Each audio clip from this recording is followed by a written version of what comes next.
94 Walf Sénégal dellu si na di leen siyaar di siyaare mboolem ko toppal 94 Walf Sénégal seen analyse chronique yoo xam ne lañ ko defal saa su nekk ci réew mi ak bitum réew ñu ngi leen di jaajëfal bu baax te di leen siyaar waaw soog bu metti lañ wax ne am na daal ci yoonu Kolda bi ñu wax ne benn bis la bu këpp daal gis nañ ko noonu ñu wax ne nag wax dëgg yàlla ñu bari blessé nañ ci waaye amul moor waaw kan bokk yàlla bu mu am moor voilà ñi ci blessé tamit yàlla nañ wér ak jàmm ban delluwaat ci seenu njaboot kàtt na suñ borom voilà ku nekk xam na ni événement bi moom bu tolloo fii rek daanaka ñëpp dañuy génnandoo ñëpp dañuy jógandoo loolu moo tax waaye nag xam nga dogal bi moom kenn mënu ci dara suñu borom lu mu dogal kenn mënu ci dara voilà waaye daal na gën a néew bu mu mënee ñàkk sax moo gën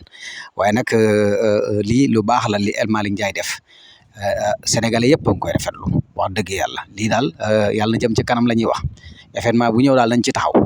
voilà bu mënee continuer parce que gis nga développement bi bu ñu xasee defar transport bi rek Sénégal dina développé parce que mbir mi yëpp foofu la parce que nit ñi dem beeg dikk bi voilà buñ ko ñoŋalee ba mu ñoŋ ba defar ko ba mu tegu yaakaar naa ne léegi Sénégal développé incha allah rabbi parce que da ngay seet lii yow ñu wax ni maanaam premier ministre bi moo wàcc dem ci chauffeur si wala dem ci garage yi wax ak chef de garage yi wax ak ñi nga xam ne war naa wax ak ñoom pour ñu bañ a yokk paas yi voilà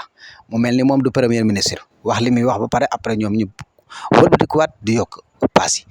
ci yokk boo xam ne nii wax dëgg yàlla jégg na dayoo moo tax waa diaspora bi kontaan lañ def parce que xam nañ ni lii nii buñ ci continuer rek incha allah rabbi Sénégal dana avancé voilà mbir mi waratul nekk loo xam dañ ciy masla voilà parce que bu ngeen maslaa rek yéen ak ñi fi nekkoon ak yéen voilà maslaa bi maanaam su ma ko waxee mooy ñii boo leen waxee dégguñu comme ni El Malick Ndiaye def rek moom moo ci man dara comme wax na ak ñoom waaw ñu jàpp ne voilà état kenn du xëccoog moom ay moyens lay wàcc yéen ngeen am problème parce que yéen ci seen jëm bopp yéenay wut yéenay yóbbu seen kër am na yenn yokk yoo xam ne waru leen koo yokk état xajut ci yéen kan dèjà li problème bi mooy état population bi la fi nekk sénégalais yu bari nag kontaan nañ ci lool ndax bi sénégalais yi soxla dañoo indi seen i bus jox leen ñu dem loolu la rek sénégalais yee soxla ñu indil leen seen i car dugal leen ci ñu dem tabaski ji amul benn coow fi mu toll nii voilà moo tax sénégalais yi bu ñu soxlaa rek gis seen bopp ci Sénégal rek loolu la ñuy wax développement lii la ñu yàkkamte woon ci Sénégal heure bu sénégalais yi soxlaa rek ñu jël seen i bus ñu jox leen ku ñu dem fañ bëgg a dem voilà kon yaakaar naa ni adduna bi foofu la toll voilà kenn ku ci nekk da nga koy natt sa bopp rek boo bëggoon a dem tey yoroo benn 60 000 wala 75 000 bëgg a dem tabaski ji bëgg a yóbbu sëri ca li nga yor ñun laaj la paasu aller retour ci loo xam ne c'est pas normal voilà kon yaakaar naa ne